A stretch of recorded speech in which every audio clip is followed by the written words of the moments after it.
So I know a person, मेरा ही एक friend है, whose mother died when he was very young, maybe a 1 or a 2-year-old guy he was when his mother died.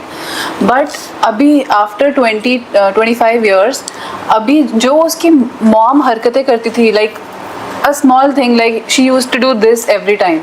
Now he also does the same thing, and he has never seen his mother doing it because he was so small.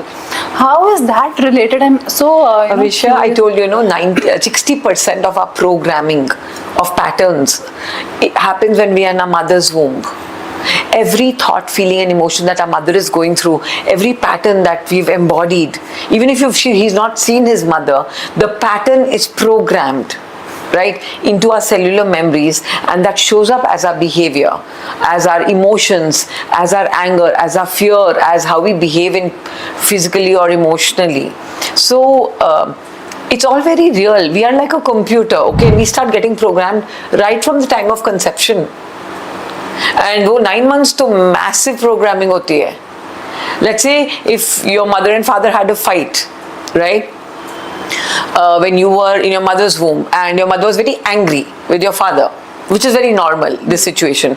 That anger gets stored in our cells, in our cellular memory, and when we grow up, we just don't know why we are angry with our father. But we are angry and scared. कोई reason नहीं होता, logical reason ही नहीं होता, but हमको एक gap होता है वहाँ पे. This is just an example. Or if your mother was carrying a lot of poverty consciousness, you could have been born up in a very rich family, but if your mother was carrying her money wounds and she was feeling like scarcity consciousness, right? So you grow up feeling scared about money and you don't know why. In spite of having everything, you're just having this feeling, पैसा खत्म हो जाएगा, कहाँ से आएगा, आएगा तो चला जाएगा, and you don't know why of thinking these thoughts. वो internal thoughts and memories होते हैं. So there is a lot of other things also going on in this world, like sexuality.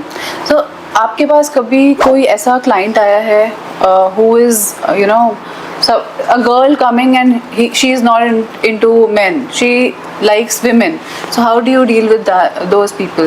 So the first thing is, you recognize that it's a personal choice, and my job is not to kind of bring them back to normal, because there's no benchmark to that. However, I help them heal their emotional wounds, because somewhere in the childhood they picked up a message as a girl that men are not safe.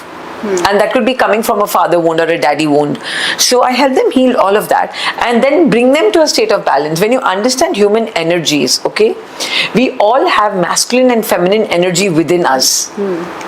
Even if you're a man or a woman, we all have the masculine, the yin and the yang energies. So these preferences happen with an imbalance of those energies because of some trauma that we've gone through in a very early childhood years, or it could even be your fetal trauma. It could be at a very young age, maybe in the mother's womb, the child decided men are not safe, so I'd rather be with women, right? So these then start creating some imbalances in our hormones, and we start feeling more attracted towards the same sex. Now, I will not attach a wrongness to that. However, my job is not to bring them back into where they were, straight. My job is to heal all of their emotional wounds so that they start loving themselves for who they are and embracing their truth. Do you think this is much more related to external factors, or it is more for internally connected? Internally, when you say it is definitely not genetic.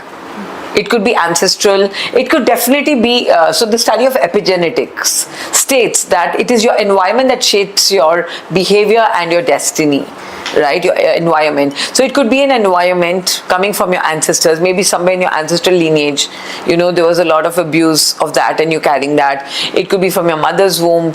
It could be also from a past life. But it's definitely, however, all these memories which you're carrying inside our DNA, okay, or inside our cellular memories, they are also helping shape up our biology, the chemistry in our body. So automatically wo hormonal imbalance bhi ho jata hai na. It's all connected. Now imagine, like, this is one room here, and in one corner, if there's a bag of rats, Dead rats. Will it smell in the whole room and impact the environment in the room? Definitely yes, right? So where are we holding these memories? We are holding it in our cells, in our DNA. Now where is our DNA in our cellular memory? Inside our body. So now that is impacting, that environment is impacting the state of the chemicals in my brain. My body is nothing but a combination of the chemicals my brain is producing. So it becomes an internal information database for my chemistry to function, and then I have more hormones in me to attract women than attracting men. So once we heal the wounds and we come with meditation, with mindfulness, and with all the trauma releasing therapies, the person starts feeling very integrated, and then they can help make a much more balanced choice and decision. Okay. So, can gays be converted into straight people with the help of healing therapy? But why do we want to convert them? Why can't we just embrace the beauty? But is it possible? I really don't know. I will not comment on this, right? For me, I just respect everybody because, these are just labels society puts on us. And it's important we become really compassionate to recognizing that we're all souls choosing a journey.